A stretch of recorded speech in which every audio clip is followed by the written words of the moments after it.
नाजरीन, और I am going towards my both of the guest जी। सबसे पहले नवाब तैमूर तालपुर साहब की तरफ जाऊंगी। तैमूर तालपुर साहब, वेलकम टू द शो। मुझे ये बताइएगा कि जिस तरह से अब आप लोग पीडीएम का जो इस वक्त धरना हो रहा है सुप्रीम कोर्ट के बाहर, और उसमें जो हम सारी सूरत हाल देख रहे हैं, हुकूमत का काम क्या ये होता है कि हुकूमत में होते हुए धरने देना, हाँ अपनी ही हुकूमत के एस्पेक्ट में ये सिनारियो समझ में नहीं आ रहा, एक चीज़। दूसरा ये कि आज हमने जिस तरह की तकरीरें सुनी हैं उससे आप लोगों को ये नहीं लगता कि कंटेम्प्ट ऑफ कोर्ट भी लग सकता है, और जिस तरह की इतनी सख्त तकरीर हो रही हैं सारी, उसमें हालात कूल डाउन होने के बजाय और ख़राबी की तरफ जाएंगे? बिस्मिल्लाह, बहुत बहुत शुक्रिया। देखिए, धरना हुकूमत के खिलाफ नहीं है, धरना उन जजों के खिलाफ है जिन जजों ने तरक्की की है। एक मुल्क में दुगना कानून जारी किया है। एक मुल्क में पीडीएम के लिए, पीपल्स पार्टी के लिए, नून लीग के लिए, जमात के लिए एक कानून, पाकिस्तान तहरीक इंसाफ के लुटेरे इमरान नियाजी के लिए अलग था। तो इस तरह होता नहीं है। हमने बहुत बर्दाश्त किया, हम पिछले 1.5 साल से बर्दाश्त करते आ रहे हैं और समझाते आ रहे हैं अपनी तकारीर में, अपनी स्टेटमेंट में कि इतनी ज्यादती ना की जाए, कानून बराबर रखा जाए। सिर्फ क्योंकि वो किसी का चहीता लाडला है, इस वजह से उसको कोई कानून अपने हाथ में लेने की इजाजत नहीं है। जिस तरह से हंगामा आराई हुई, जिस तरह से फौजी अफसरान के घरों पर हमले किए गए, जिस तरह से पब्लिक और प्राइवेट प्रॉपर्टी का नुकसान किया गया, पब्लिक सर्विस बसेस गवर्नमेंट की जलाई गई, यहाँ तक कि एम्बुलेंस को तोड़फाड़ कर, तो उसके बावजूद जो है उस शख्स को आप बाइज्जत बरी कर रहे हैं। 8 दिन की रिमांड मिली हुई है, वो 8 दिन की रिमांड न हुई रहे। ये क्या ऊपर से उतरा है इमरान खान नियाजी कि किस तरह का सलूक किया जाएगा? और ये हमारी आखिरी जो है हद थी, हमने हर लिमिट क्रॉस होने से बचाई, पर अब हमारे पास और कोई रास्ता इसके अलावा था नहीं कि हम जाएं और जजों को अपील करें और उन्हें कहें कि मेहरबानी करके ये दौरा निज़ाम खत्म करें। तो ये धरना उस नाइंसाफी के खिलाफ है जो नाइंसाफी हमारे साथ की गई है। ओके, मंसूर आपकी तरफ आऊंगी। मंसूर, आपको मेरी आवाज आ रही है? मंसूर आजम, आप मुझे सुन सकते हैं? मंसूर, आपको मेरी आवाज आ रही है? जी बिल्कुल आ रही है जी। अच्छा, मंसूर आपकी तरफ आऊंगी। Mansoor, how do you see it? दफा 144 थी कल तक मुल्क के शहर इक़्तिदार में, पूरे पंजाब में, और हर जगह हम सुन रहे थे कि जहां कोई 2 बंदे निकलेंगे कराची से लेके कोयटा तक, हमारे पास थी इत्तलात की जी दफा 144 होगी। लेकिन आज के प्रोटेस्ट में हमें नजर आ रहा है कि वो दफा 144 भी पता नहीं कहां चले गई है, नजर नहीं आई आज कहीं। जी रिदा, कैन यू हियर मी? जी जी बिल्कुल, मुझे आपकी आवाज आ रही है, बिल्कुल आ रही है जी बिल्कुल। हाँ। अच्छा देखिए, ये जो है ना 144 दफा रेड जोन में नहीं जाना और इस चीज को नहीं करना, ये सिर्फ और सिर्फ इमरान खान के लिए था, ये सिर्फ और सिर्फ पीटीआई के लिए था। आज भी इस्लामाबाद में 144 दफा लगी हुई थी, रेड जोन वही था। किस तरह गेट इस्लामाबाद पुलिस ने खोल कर इन लोगों को दिए, मैं तो हैरान था कि मेरा तो ख्याल था शायद रेड कारपेट बिछा के देंगे पीडीएम को और स्पेसिफिकली जेयूआईएफ को कि आप लोग आए, आके आप यहाँ पर जो दिल करता है आप करें। और कल ये सब कुछ इसलिए क्योंकि कल अगर आपने सुनी हो इंटीरियर मिनिस्टर राना सनाउल्लाह की शाम की स्टेटमेंट, हम प्रोग्राम से पहले तकरीबन कुछ 7:30 बजे, जिसमें वो कह रहे थे कि जी लोगों के अंदर बहुत गमो गुस्सा है चीफ जस्टिस को लेकर और उस बेंच को लेकर, और इसलिए हम लोग, मैं फिर गया, मैंने रिक्वेस्ट की प्राइम मिनिस्टर से कि राना फजलुर रहमान से कहें कि उस सुप्रीम कोर्ट के सामने ये जलसा ना करने दे क्योंकि लोगों में बड़ा गमो गुस्सा है। ये कौन इग्नाइट कर रहा है सिचुएशन? आप यही एफआईआर दर्ज कराते हैं इमरान खान के ऊपर कि जी उसने सारा इग्नाइट किया पीटीआई के सिनेरियो को, और आपका जब इंटीरियर मिनिस्टर ये सब कुछ कर रहा होता है तो तब आप कह रहे होते हैं नहीं जी ये तो जमहूरियत है। नंबर 2, आज अगर हम सब ने मरियम नवाज शरीफ की स्पीच सुनी, आपको लग रहा था कि वो चीफ जस्टिस सुप्रीम कोर्ट के बारे में बात कर रही हैं? नहीं, वो बिल्कुल लग रहा था वो किसी गली मोहल्ले के किसी आदमी से बात कर रही हैं, और उन्होंने बहुत बदतमीजी से बात की है। बिल्कुल, मैं आपको बताऊं कि खड़े पर भी ऐसी जुबान नहीं इस्तेमाल होती, खड़े पर भी। और और उसी वक्त अगर आप देखें तो बिलावल भी स्पीच कर रहे थे, बिलावल के भी टेम्परामेंट में एग्रेशन था, लेकिन बिलावल ने कोई ऐसी चीज, इस तरह की जबान इस्तेमाल नहीं की। आप इमरान खान को कहते हैं कि जी उसने एक गलत एपेटाइट दे दी लोगों को। आप कौन सी एपेटाइट दे रहे थे? आप किस तरह बात कर रहे थे? आप क्या बताने की कोशिश कर रहे थे? आप बताना ये चाह रहे थे कि we are above the law, तो मतलब वो आपने पूरे मुल्क को बता दिया हुआ है that you are above the law. अब और किस तरह ये कौम यकीन करे कि तमाम हमारे सियासतदान, जब उन पर बात आती है तो ना कानून है कहीं पर, ना आइन है, और ना ही आइन की पासदारी है। Very true, very true. A very pertinent point which you highlighted. Taimur, आपकी तरफ आऊंगी वापस, and this is the question which I wanted to know. दफा 144 थी कराची से लेके इस्लामाबाद तक, कोयटा तक, बल्कि इनफैक्ट अगर देख लें तो ये दफा 144 कहाँ चली गई? Because you are the part of the government. PDM is something different and government is something entirely different thing. So what the government is doing, वो सुप्रीम कोर्ट की दरवाजे फैलांग रहे हैं, लोग उसके ऊपर चढ़ गए हैं, और जो हालात बने हुए हैं, and you people are saying नहीं नहीं नहीं जी सब ठीक हो रहा है। तो ये कौन सा मुनाफिकाना रवैया है, ये इसका भी थोड़ा सा बता दें। मैं इस बात से टोटली एग्री करता हूँ कि लोगों में शदीद गम और गुस्सा पाया जाता है। जिस तरह से कानून तोड़ के दिखाया गया, उसके बाद रहा कि अब तो मुझे भी डर नहीं है। अब अगर मैं भी कुछ गलत करता हूँ या कल कोई सड़क पर भी गलत काम करता है, कोई किसी के साथ जाति करता है, तो वो भी यही कहेगा ना कि मैं इमरान न्याजी हूँ। अगर वो सुपरमैन बन सकता है सुप्रीम कोर्ट का, तो फिर हम भी सुपरमैन बन सकते हैं। तो एक इदारा है, उस इदारे से कोई इदारा ऊपर नहीं है। नहीं, ये सर्टन माइंडसेट, खाली sorry to cut you Taimur, certain mindset या सर्टन पॉलिटिकल पार्टीज ये कैसे डिसाइड कर सकती हैं कि जी कानून नहीं है? क्योंकि ऑनरेबल चीफ जस्टिस और ऑनरेबल जो इंस्टीट्यूशन है आपका, और सबसे बड़े ओहदे से आप इस तरह के फैसले देख रहे हैं, तो ये आप कैसे डिसाइड? सिर्फ इसी बात पे पिछले साल रात को 12 बजे इसी चीफ जस्टिस ने, इसी सुप्रीम कोर्ट ने आपको गवर्नमेंट रिस्टोर करके दी, so that was the right thing, and now what they are doing that is the wrong thing. Just because of it, the decisions are not in your favor? Not at all, not at all. आपने देखा है कि किस तरह कानून को अपने हाथ में लिया गया। आपने देखा जब इमरान खान के अरेस्ट वारंट की बात आई, जब उसे पुलिस जज के हुक्म पर अरेस्ट करने से घर गई, तो वहां पर उनके ऊपर पथराव हुआ, लाठीचार्ज हुआ, फायरिंग हुई, यहाँ तक के पेट्रोल बम उन पर फेंके गए। आपने सारे लाइव कवरेज देखे होंगे, हम सबने देखे थे। उसके बावजूद आप उसको गिरफ्तार नहीं करने दे रहे। आप एक शख्स की 8 दिन की रिमांड है। हम लोगों ने हमारी लीडरशिप में 12-12 साल जो है जेलों में काटे। तब ये कानून क्यों नहीं हरकत में आ रहा था जो इमरान न्याजी के लिए हरकत में आ रहा है? जब सदर जरदारी 12 साल जेल में था, तब ये जजेस कहाँ थे? जब शर्जील इनाम मेमन 22 महीने जेल में था, खुर्शीद शाह साहब 2 साल से ज्यादा जेल में था, तब ये कानून कहाँ थे? अभी फरियाद तो जिस तरह से निकाला गया था अस्पताल से आधी रात को ईद के दिन और जेल में शिफ्ट किया गया, तब ये जजेस कहाँ थे?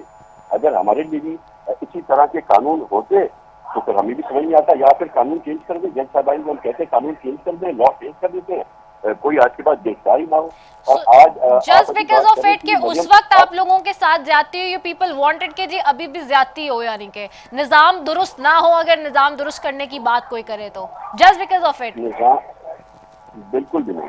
आप तो बात कर लेना कि मरियम नवाज ने किस तरह से बात की आज जजेस के खिलाफ। कम से कम मरियम नवाज ने इमरान न्याजी की तरह धमकियां तो नहीं दी ना किसी केबल जज को। धमकियां ही दी हैं आज उन्होंने, यही कहा है शराफत से। अभी वो क्लिप चलवाए जरा मरियम नवाज, अगर आप कहते हैं तो टाइम लेकिन वेस्ट होगा उसमें, सिर्फ मैं बात करना चाह रही हूँ ज्यादा आपसे। उन्होंने धमकी दी है बकायदा से कुछ देर पहले, शराफत से इस्तीफा दो और घर जाओ। What is this language? Is this a parliamentarian language? Is this something decent language you think?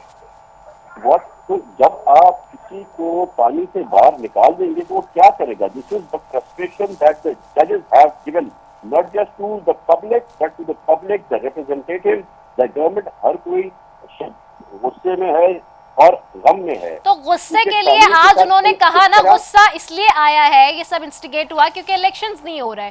आज भी उन्होंने कहा मुज़ाकरात की टेबल पे बैठे, then why you people are running off with it? आप लोग भाग क्यों ना इससे बार बार? अब तो हम भी सोचेंगे और समझेंगे कि क्या चीफ जस्टिस की बात को हम वजन भी दें या ना दें। जो बंदा इतना इम्पार्शियल होके एक सुप्रीम कोर्ट का जज होके भी इस तरह किसी की मदद कर रहा है, तो फिर we are also in to mind कि हम भी अब कानून छोड़ें। और ये जो लहजा है, मैं बड़े अफसोस से कहता हूँ, मुझे ये लहजा और भी गर्म होते हुए नजर आ रहा है। अच्छा, और भी गर्म होते हुए नजर आ रहे हैं। Okay Mansoor, how do you see it जो तैमूर बात कर रहे हैं? देखें, तैमूर की बात, जो तैमूर बात कर रहे हैं, तैमूर को आपको हमें इस चीज का हमेशा मार्जिन देना है कि तैमूर पीपल्स पार्टी, बीबी शहीद जुल्फकार अली भुट्टो शहीद, उनकी पार्टी को रिप्रेजेंट करते हैं। और ये आज जो एपेटाइट मरियम नवाज ने दी है, ये appetite it's not of Peoples Party, let's be very honest. Taimur बिल्कुल, he is like a brother to me, he can try to defend all this but he can't. आज अगर हमने तैमूर से पूछना है तो हम पूछें बिलावल ने जो कहा है, और बिलावल ने तमाम सख्त बातें की है लेकिन एक तरीके से की है। आप मुझे बताएं कि मरियम नवाज कौन है? मरियम नवाज जो थ्रेट कर रही है चीफ जस्टिस को कि तुम रिजाइन करो और बाहर जाओ, और लोगों से इसकी बाइंग ले रही है कि तुम लोग चाहते हो ना ये।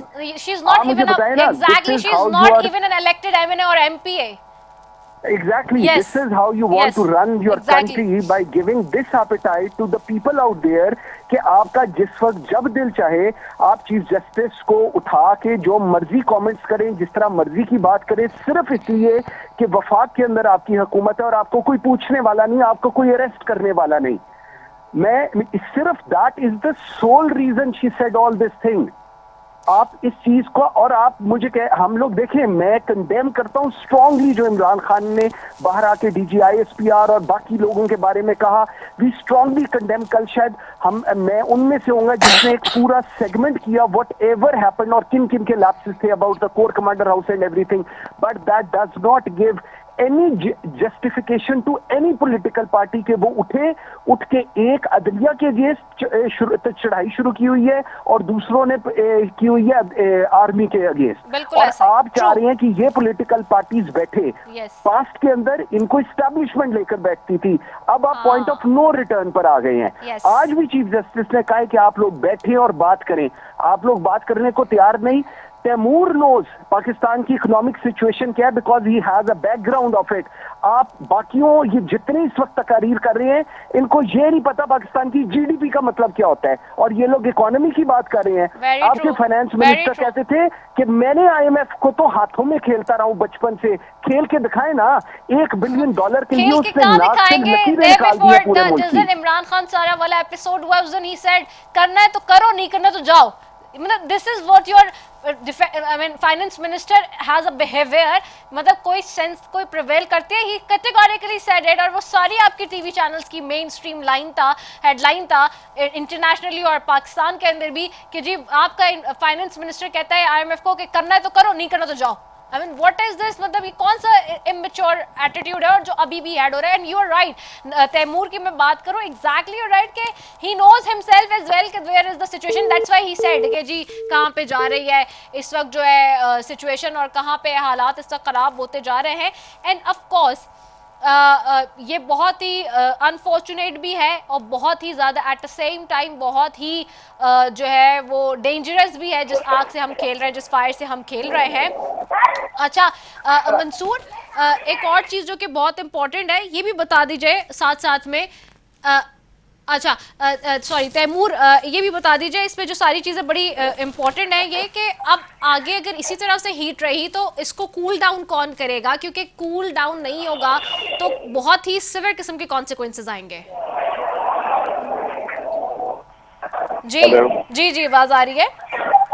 अब आ रही है। हाँ, मैंने कहा कि बहुत ही सीरियस किस्म के कॉन्सिक्वेंसेस इसके आएंगे आगे, और ये आप लोग भी जानते हैं, तभी आप लोग तो थोड़ा धीमा प्ले कर रहे हैं। कॉन्सिक्वेंसेस तो ऑलरेडी इससे और क्या आएंगे, कॉन्सिक्वेंसेस क्या होने हैं, जो हो रहा है उससे और क्या हो सकता है दादा। जिस तरह से कानून की धज्जियां उड़ाई गई है उसके बाद और क्या हो सकता है। ला कानून की इंतहा हो गई। This is the first time in the history of Pakistan कि एक बंदे को ये इजाजत मिली है कि वो कुछ भी कर ले, वो क्या भी कर ले, वो किसी का मर्डर कर ले और उसको अरेस्ट नहीं किया जा सकता, उसके ऊपर FIR नहीं काटी जा सकती। ये कहाँ का कानून है? तो they have the judges, I'm very sorry to say, unfortunately the judges have crossed their line. much ahead of what they should have.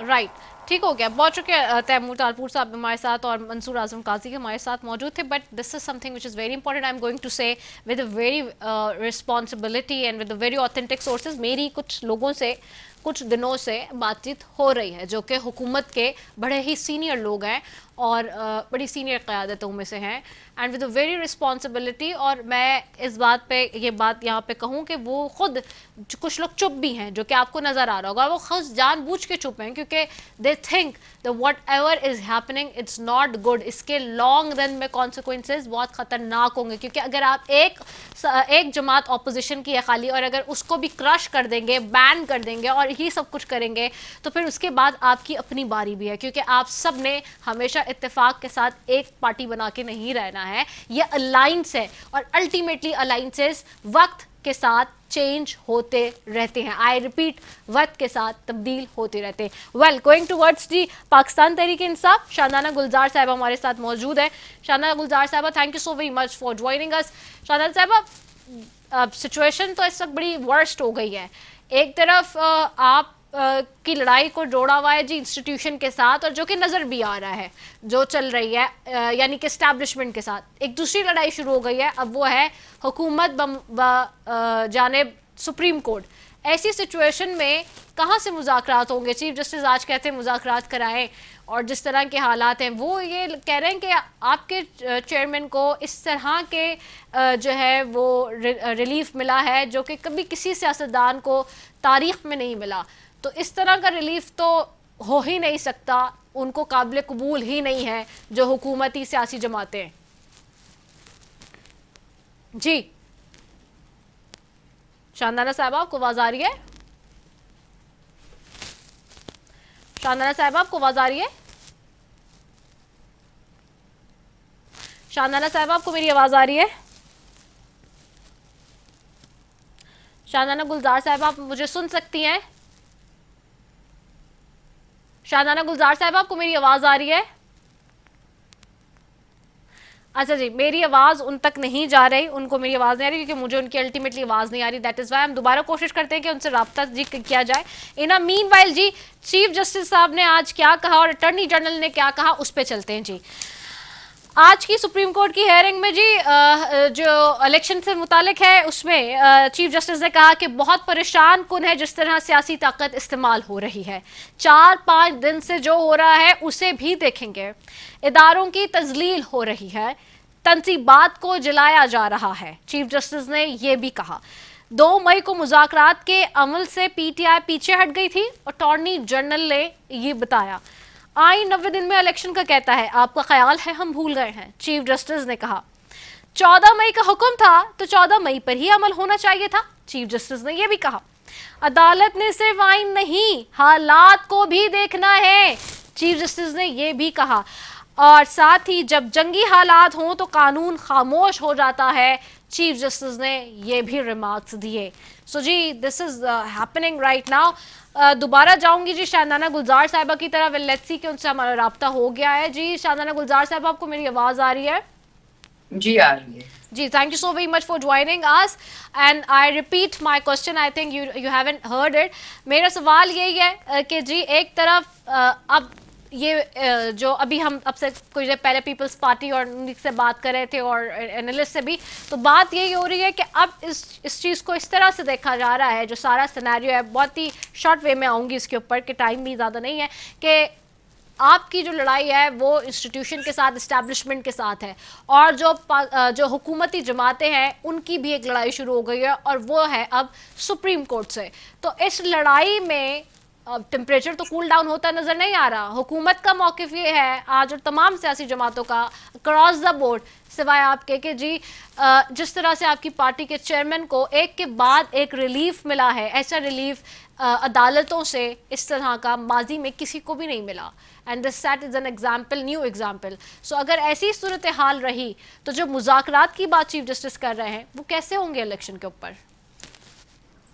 शुक्रिया रिदा, आपने 3 बातें उठाई, मैं तीनों को अलग अलग बात करती हूँ। सबसे पहले कि खान साहब को जो रिलीफ मिल रहा है वो एक्स्ट्रॉर्डनरी है। खान साहब पे 144 केसेस हैं, एक के बाद दूसरा झूठा केस, और जो सबसे गिरा हुआ, अखलाक से गिरा हुआ केस है कि एक किसी बिके हुए मौलवी को ढूंढ के वो उनकी जो हक हलाल बीवी है उस पे दावा किया गया कि दे आर लिविंग इन सिन, यानी वो मियाँ बीवी नहीं थे या नहीं है। सो इन लोगों ने माजरत के साथ ऐसे गिरे हुए अखलाक, ऐसी इमोरालिटी का सबूत दिया है। खान साहब, इनके पास फाइनेंस मिनिस्ट्री है, अगर ये चाहते तो ये खान साहब पे 200 केसेस के 400 भी कर सकते थे, इनको 1 रुपया खान साहब की चोरी का ना मिलता। कभी कैरेक्टरलेस असैसिनेशन जब करते हैं, ये टिरियन वाइट वाला केस वो भी डिसमिस हो गया, उनकी बीवी वाला केस भी डिसमिस हो गया। माजरत के साथ खान को इसलिए मिल रही है रिलीफ क्योंकि उसने इनकी तरह गुनाह नहीं किए, 40 साल से पाकिस्तान को दोनों हाथों से नहीं लूटा, अपने नालायक औलादों को यहाँ पे मिनिस्टर्स की इंटर्नशिप नहीं लगवाई। आप कैसे खान साहब को जो रिलीफ मिल रही है, एक बेगुनाह को पकड़ा जा रहा है और दूसरी तरफ ये गुनहगार, इनके हाथों में दुनिया का हर किस्म का पैसा, हर किस्म के गुनाह, हर किस्म की चोरी, हर किस्म का कत्ल है।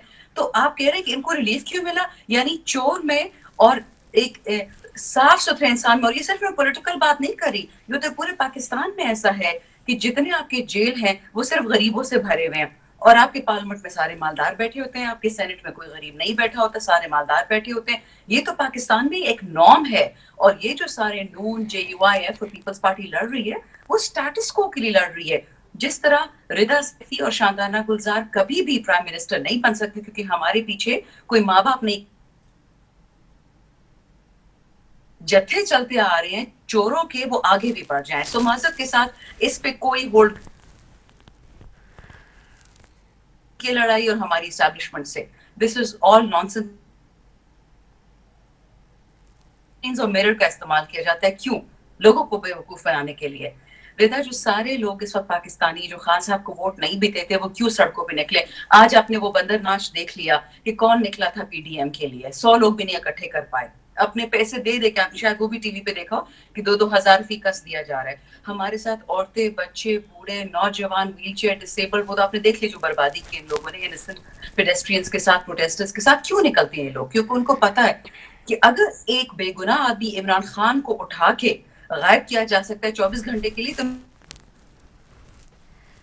अच्छा, अब ये बताएं। हमजा, आयशा भुट्टा, उस्मान डार की वालदा, कासिम सूरी की बीवी डॉक्टर यास्मीन राशिद, जो लोगों को एक्चुअली मना करी थी, मेरी वालदा उन पे अटैक। इशू ये है कि इस वक्त we are all standing for the constitution. आइन के लिए हम क्यों खड़े हैं? क्योंकि आइन में जो तहफ्फुजात है वो हमें चाहिए, हमें किसी और पे भरोसा नहीं रहा। कभी अच्छा, अब इस सिनेरियो में यू हैव सीन इट, आपने देखा होगा कि आज पार्लियामेंट में तहरीक भी मंजूर हो गई है इस बात की कि इन्होंने कहा आज, और जितनी तकरीरें की हैं इन सब ने आज ये कहा है कि जी इस्तीफा दें chief justice. How do you see it? अब आप इसको कैसे लड़ेंगे इस जंग को एक सियासी फोरम पे? क्योंकि अब सिनेरियो ये है कि चूंकि आपसे देखें गलती तो हुई है कि अगर ये जो जब खान साहब की अरेस्ट गिरफ्तारी हुई है उसके बाद आप लोगों की जो लीडरशिप थी उसके ऊपर बहुत बड़ी जिम्मेदारी थी ना शांताना साहिबा, और जो जलाओ घिराव का मामला हो गया ये यहाँ तक नहीं पहुँचना चाहिए था, जो यहाँ तक पहुँचा है उसके बाद ही सारी चीज़ें बहुत अगेंस्ट में आपके चली गई और एक चार्जशीट एक तरीके की, क्योंकि वहां से आपके अगेंस्ट चार्जशीट आई है जो हमने बाद में देखा ISPR का बयान और जो कंटिन्यूसली आ रहा है। सब झूठ रिदा, सारा झूठ है। मैं आपको उसका प्रूफ बता सकती हूँ पेशावर से। सबसे पहली बात, शौकत यूसुफजई एक्स मिनिस्टर है, तैमूर झगड़ा एक्स मिनिस्टर है, शाह फरमान एक्स गवर्नर है, सारे खड़े हैं। आपको पता है कि पेशावर में जो हमारी PTV की बिल्डिंग है और जो रेडियो स्टेशन है पेशावर का, वो रेड जोन में है, बहुत सेंसिटिव एरिया है। वहां पे मैं अपने MNA कार्ड के साथ भी जब घुसती हूँ 3 दफा उनको रोड पे चेक कराते हैं, ID कार्ड, ड्राइवर का चेक होता है। ये लोग वहां पे रोक रहे थे, ये जो भी थे सादा मलबूस में लोग आए, बड़ी बड़ी लॉरियों से उतरे, जो सिविलियन लॉरियां नहीं थी, PTI की लॉरियां नहीं थी, गवर्नमेंट की उनकी प्लेट्स लगी हुई थी। वो लोग उतरते हैं, वो जलाओ घेराव करते, फिर हमारे वही लोग हमारे प्रोटेस्टर्स पे फायर करते उन्हीं प्लेन क्लोथ्स में। तो आई एम सॉरी, ये एक पुरानी गंदी स्क्रिप्ट है, इसको हम फॉल्स फ्लैग ऑपरेशन बोलते हैं। पहले हम पे इंडिया करता था, अब अपने वाले कर रहे हैं। कोई भी मैं मानने को तैयार नहीं हूँ कि एक PTI वाला भी पाकिस्तानी किसी चीज का जलाओ घेराव कर सकता है। ये इस पे इंडिपेंडेंट जुडिशियल कमीशन बिठाएं, आप देख लेंगे कि किसने क्या किया था। इसकी कितनी वीडियोस आ गई इंटरनेट पे, आप वो खुद चेक कर लें। कहने से क्या फर्क पड़ता है? ये तो बांग्लादेश जब ईस्ट पाकिस्तान हमसे जुदा हो रहा था तो कहते थे कि वो गद्दार है, ये तो टिपिकल एक तरीका वारदात है। अच्छा, दूसरी बात आपने जो कही कि जी हम पे मलबा आ रहा है, 50 लोग पीटीआई के शहीद हुए हैं, आज उनके लिए गायबाना नमाज जनाजा हुई है, हमें एक फौजी, एक पुलिस वाला दिखा दे जिसकी मौत हुई तो हम कह दें कि तशद्दुद किसने किया है। सर हमारे टूटे, खवातीन को हमारी ड्रैग किया गया, उल्टा हम पे ही डाल रहे हैं। ये तो पुराना तरीका वारदात है, करने दे।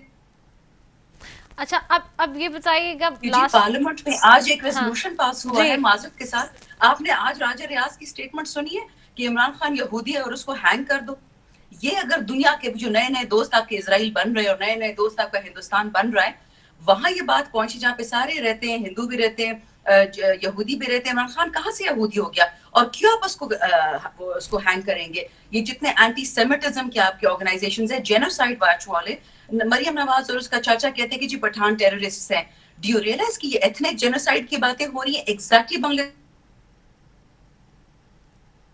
आग से खेल रहे हैं ना। इससे पीटीआई को कोई नुकसान नहीं होगा, पाकिस्तान टूटेगा। Let me make it very simple to you. वो भी तो सही नहीं है कि वतन के ऊपर कोई भी बात आती है, आंच आती है, दैट्स नॉट करेक्ट ना। ये वतन पे ही तो अटैक है। आप कैसे अच्छा बस मुझे सिर्फ ये बता दें, आपकी लीडरशिप सारी अंदर है इस वक्त, तो वो कैसे उसके लिए अब आप क्या करेंगे? बाहर कैसे आएगी फिर वो? अगर यही एटीट्यूड रहा, देखिए ये कूल डाउन वाला एटीट्यूड नहीं है, अगेन सॉरी टू से, लेकिन ये कि कूल डाउन। रिदा, आप मेरी बात सुनिए, आप एक खातूनों की ये बात कर रही हैं। ये मैंने कल भी CNN पे कहा था कि पहले आप किसी के साथ रेप करते हो, फिर उसे कहते हो अपना केस वापस कर लो। नाजिम जोखियों की बेवा के साथ क्या हुआ? एग्जैक्टली हुआ कि तुम्हारे खावंद को भी मारा है और अब हमसे सुलह करो वरना तुम्हारे बेटों को मार देंगे। ये तो पाकिस्तान है कि हम तुम्हें मारेंगे, तुम्हें जेलों में डालेंगे, तुम्हें पीटेंगे और फिर सब नीचे। ये आप हुकूमत को आप नहीं, मतलब आप हुकूमत को कह सकते हैं ना इस सारी चीजों में, बिकॉज देखिए जब गवर्नमेंट होती है डेमोक्रेटिक तो सारी रिस्पॉन्सिबिलिटी उसी की होती है अल्टीमेटली। बिल्कुल। तो आप इसमें डिसएग्रीमेंट की तरह, हाँ, इसमें आप गवर्नमेंट के ऊपर आप बात करें जितनी भी आपने करनी है, but don't drag the institutions in all this stuff. मैंने तो इंस्टीट्यूशन की बात नहीं की, मैंने कब इंस्टीट्यूशन की बात की है? मैंने तो कांस्टेंटली पार्लियामेंट की, गवर्नमेंट की, इंश्योरेंस अच्छा, की बात आप ये बताएं कि हुकूमत तो इसमें राजी नहीं है, हुकूमत उसमें राजी नहीं है कि आपकी लीडरशिप बाहर आए, कैसे आप उसको फिर बाहर लाएंगे और आगे काटेंगे? ना राजी हो। इन्हीं लोगों ने जुल्फिकार अली भुट्टो को फांसी दी थी, यही लोग बीबी शहीद के कातिल भी बैठे हुए इस वक्त पार्लियामेंट में। इनके कहने से क्या फर्क पड़ता है? ये पार्लियामेंट में नाजिम जोखियों के कातिल भी बैठे हुए, इसी पार्लियामेंट में राशिद शरीफ के कातिल भी बैठे हुए। ये वो गंदे लोग हैं जो सारे पाकिस्तान को जला दें ताकि पाकिस्तान का 1% हिस्सा जो पाकिस्तान के 99% रिसोर्सेज खा रहा है वो खाता रहे और अवाम गरीब रहे। This is the main issue. अवाम तंग आ गई है टैक्सेस दे दे के मालदारों को कि ये अपनी जेबें भरे और ये बाहर जाएं, इनके डबल पासपोर्ट्स, उनकी औलादे हार्वर्ड येल जाएं और बाकी की औलादे फैसलाबाद यूनिवर्सिटी में पढ़े। क्यों? इशू तो सारा ये है। ठीक हो गया, बहुत शुक्रिया, वेरी वेल पर्टिनेंट पॉइंट आ गया। शानदाना गुलजार साहब, आपका भी तहरीक इंसाफ से भी पॉइंट आ गया जी। और this is a very crucial time in the history of Pakistani politics and may Allah rest this all very calm down and settle down and cool down जो इस वक्त हालात हुए हुए हैं, क्योंकि ये अच्छे हालात नहीं हैं और नई जनरेशन भी हमारी क्या देख रही हैं ये भी हमें सोचना होगा। इसका इम्पैक्ट फॉरेन क्या जा रहा है, इंटरनेशनली क्या जा रहा है, ये भी हमें देखना पड़ेगा। ये सारे एस्पेक्ट्स हमें देखने बहुत ज़रूरी हैं। इसी के साथ जो अपनी मेज़बान सैफी को दीजिए इजाज़त। पाकिस्तान जिंदाबाद।